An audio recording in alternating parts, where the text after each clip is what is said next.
Você já contratou uma cuidadora sem carteira assinada e teve problemas trabalhistas com isso? Ou conhece alguém que já teve algum processo trabalhista movido por alguma cuidadora? Imagino que sim. Hoje nesse vídeo nós vamos te dar algumas dicas de como evitar passar por isso. Afinal de contas, a gente quer que você tenha uma relação saudável e que seja respaldado juridicamente, e não problemas. A primeira dica é fazer uma contratação que seja válida juridicamente. Mas o que você quer dizer com isso, Lívia? Tem que assinar a carteira? Não são todas as situações em que você tem que assinar a carteira. Existem situações em que você contrata uma empresa, faz um contrato civil com ela e ela que é responsabilizada juridicamente sob aquela cuidadora, se responsabilizando por qualquer tipo de problema trabalhista. Então, nesse caso, o que você vai ter com a empresa vai ser um contrato civil, que é o caso, por exemplo, como a gente faz aqui na ASO Cuidados. Para proporcionar segurança, já que o vínculo trabalhista é algo que tira o sono de muita gente, existem empresas como a ASO Cuidados, que além de todo o gerenciamento que realiza com a profissional, todo o processo seletivo de triagem para garantir profissionais qualificadas e de confiança, essa empresa também se responsabiliza caso tenha algum tipo de problema trabalhista, já que é ela que vai ser responsável por essa relação. Ou seja, essa é a forma mais prática e segura da família não ter preocupações, já que ela vai ser tranquilizada com a empresa que vai cuidar de toda essa parte. Um dos maiores erros dos contratantes é considerar todos os cuidadores como autônomos. Não existe nenhum problema em você contratar um freelancer, um autônomo, desde que isso seja, no máximo, 2 vezes por semana na residência da família. E essa é uma necessidade muito comum das famílias, que a gente sabe que existem demandas que são apenas por um período de tempo, que precisam de cuidados só temporários. Por exemplo, no caso de uma cirurgia simples, que vai precisar de uma cuidadora apenas por alguns dias, ou por exemplo, para aquelas famílias que já têm um cuidador fixo, que precisam de alguém apenas para os finais de semana, para folguistas. Então, nesses casos, não existe nenhum problema em você contratar um autônomo, desde que seja, como eu disse, no máximo 2 vezes por semana naquela residência. Nesse ponto, é muito importante observar que contratar um cuidador por MEI de forma contínua não desobriga a realizar a contratação por CLT. Se você não sabe o que é o MEI, eu vou deixar um link aqui nesse vídeo para que você possa assistir um vídeo que a gente fez especificamente para esse assunto. Mas é claro, a opção de contratar esse cuidador por MEI pode ser uma ótima alternativa, tanto para cuidadores quanto para as famílias, desde que seja respeitado a lei, ou seja, todos os requisitos sejam cumpridos para que aquela relação não cause problemas trabalhistas. A segunda dica é ter um contrato de trabalho. Por quê? Dentro desse contrato de trabalho já vai ter alinhado e registrado tudo aquilo que foi acordado anteriormente, como por exemplo, o salário, o dia do pagamento, as férias, o 13º, quais são as funções que você precisa que aquele cuidador desempenhe, o que você espera que seja realizado no horário de trabalho dele. Lembrando que dentro das funções que são estabelecidas, que cuidadora não é faxineira. Ela não desempenha as mesmas funções que a empregada doméstica que cuida da casa. Nele também pode ser registrado quais foram os benefícios oferecidos e, é claro, o que você achar necessário deixar registrado é sempre bom. Isso evita mal-entendidos futuros. Mesmo que você opte por assinar a carteira daquela profissional, é sempre bom ter esse contrato, ter esse alinhamento inicial. Existem diversos tipos de contrato, como eu disse anteriormente, então nem sempre você precisa assinar a carteira para ser um contrato válido juridicamente. Dentro disso, a gente chega na nossa terceira dica, que é saber quais são as funções da cuidadora. Muitas famílias têm essa dúvida. Se a cuidadora faz faxina. Não, gente. Não é função da cuidadora realizar a faxina. É claro que ela é responsável por tudo aquilo que envolve o paciente, como, por exemplo, pelo quarto do paciente, pelo banheiro daquele paciente, pelas roupas, pela louça dele, mas isso não quer dizer que ela vai fazer uma faxina na casa. Afinal de contas, a função principal dela é zelar pela assistência pessoal daqueles que necessitam de cuidados. Já a empregada doméstica é contratada para realizar as atividades gerais de manutenção da casa, como lavar roupas, limpar o chão, varrer e passar roupas. Ou seja, a cuidadora não é faxineira e nem empregada doméstica. Essas funções devem estar muito bem esclarecidas antes de iniciar qualquer relação trabalhista. Até porque você tendo esse elemento inicial, você evita problemas futuros e mal entendidos durante aquela relação. Assim, quando ambas as partes têm uma compreensão clara do que é esperado, as chances de conflitos futuros são reduzidas significativamente. A quarta dica é sobre a jornada de trabalho. Respeite a legislação no que ela diz sobre o que é a carga horária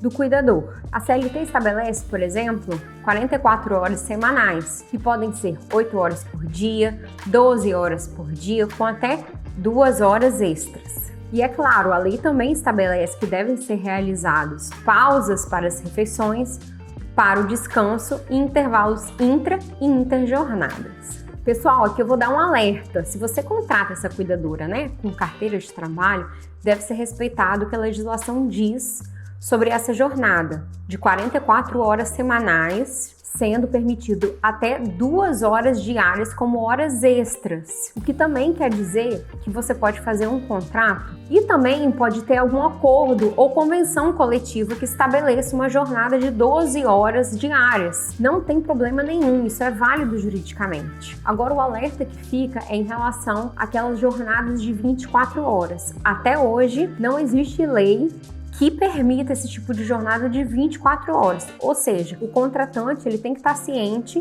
que assumiu aqueles riscos. Aqui também vale outra dica em relação aos grupos de WhatsApp que as famílias têm com os cuidadores. Caso eles respondam fora daquele horário de trabalho, isso pode ser considerado hora extra ou algum tipo de adicional de sobreaviso, porque eles podem alegar que estavam ali à disposição da família respondendo. A quinta dica é em relação ao salário e pagamento. Pessoal, valor combinado é valor combinado. Até por isso que a gente indica que seja registrado em algum contrato. Parece até óbvio, mas podem acreditar, existem muitas famílias que combinam um determinado valor com aquele cuidador e no momento do pagamento não fazem esse valor, ou até mesmo que atrasam o pagamento, ou que pedem algum tipo de desconto para a cuidadora. E essa é uma situação que acontece muito, que as cuidadoras se queixam que tem em relação aos clientes.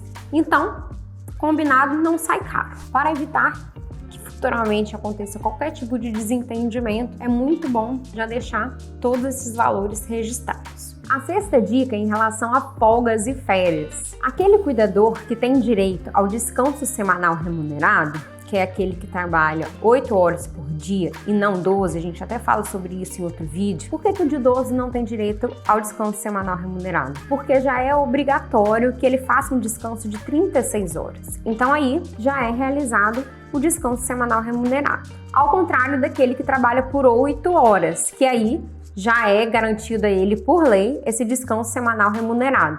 De preferência aos domingos, mas é claro, pode ser flexibilizado para qualquer outro dia da semana sem nenhum tipo de problema. E após um ano trabalhando, também tem direito a férias remuneradas. A sétima dica é em relação à comunicação em alinhamento. Por quê? Porque é muito importante que você incentive aquele cuidador a expressar todas as suas dúvidas em relação ao trabalho. Por exemplo, quando a cuidadora tem uma dúvida em relação ao funcionamento de algum equipamento, ela pergunta para a família que, ao orientá-la como funciona e mostrar como utilizá-lo, evita problemas futuros, como, por exemplo, pegar algum equipamento que seja 110 e ligar numa tomada 220. Se aquela cuidadora já pergunta previamente, já pede orientação à família, evita que um transtorno futuro aconteça. E o mesmo ocorre para atrasos. Por exemplo, a família vai, aceita um dia, aceita o segundo, passa uma semana, a cuidadora passa a chegar sempre atrasada, não cumprir aquela jornada de trabalho estabelecida e a família deixa passar. Isso é uma situação que, se não ficar alinhado desde o início, aquilo futuramente acaba se tornando uma tempestade, uma avalanche, não é mesmo? Por isso, são situações em que primeiro é necessário você perguntar para a cuidadora se ela entendeu, se ela tem alguma dúvida, se ficou esclarecida a orientação de como funciona aquela família, como é aquela rotina. É fundamental para garantir uma relação saudável. Até porque, quando for o caso de não haver uma comunicação efetiva e aí for necessário dar algum tipo de advertência verbal para tentar corrigir esse comportamento que não está sendo saudável na relação. E aí, se mesmo assim não houver correção daquele comportamento, for necessário dar algum tipo de advertência por escrito ou até mesmo algum tipo de suspensão, ela vai ser plenamente aceitável. É importante observar que a advertência por escrito e a suspensão só são permitidos naqueles casos em que a lei estabelece. E se mesmo assim não houver correção, pode haver alguma suspensão por no máximo 30 dias. E aí, se mesmo assim não teve a correção, aí sim, pode haver alguma demissão por justa causa. Mas a demissão por justa causa é algo muito delicado e facilmente derrubado. Por isso que a gente sempre orienta uma comunicação efetiva antes que isso aconteça. A 8ª dica é muita atenção à legislação. Procure saber quais são as leis, os acordos e convenções coletivas que são aplicadas ao seu estado. Se for o caso, também procure alguma orientação jurídica, que com certeza sai muito mais barato do que futuramente você ter algum tipo de problema. E os cálculos trabalhistas são extremamente complexos. Existem especialistas que realizam e evitam erros e problemas futuros. Por isso, a gente sempre orienta o auxílio por algum contador para realizar esse tipo de cálculo e evitar problemas futuros. E a 9ª dica é guardar os documentos trabalhistas por no mínimo 5 anos. Por quê? Porque esse é o prazo da prescrição trabalhista. Dependendo da situação, recomenda-se guardar os documentos por no mínimo 10 anos, que são casos, por exemplo, dos registros do ponto eletrônico e da folha de pagamento. Já o fundo de garantia e o e-social se recomenda guardar por 30 anos. E a gente tem outro vídeo aqui no nosso canal que fala exclusivamente sobre os prazos de guarda de cada documento trabalhista. Eu vou deixar o link aqui no vídeo para vocês poderem assistir. A 10ª dica é cuidar do cuidador, se importar com ele, cativá-lo. Afinal de contas, se ele está com a saúde dele física e emocional em dia, ele vai cuidar muito melhor do seu familiar. Tratar com respeito e empatia. Lembre-se, eles estão cuidando da pessoa que você mais ama. Por isso, é importante que você os trate também de forma justa e humana.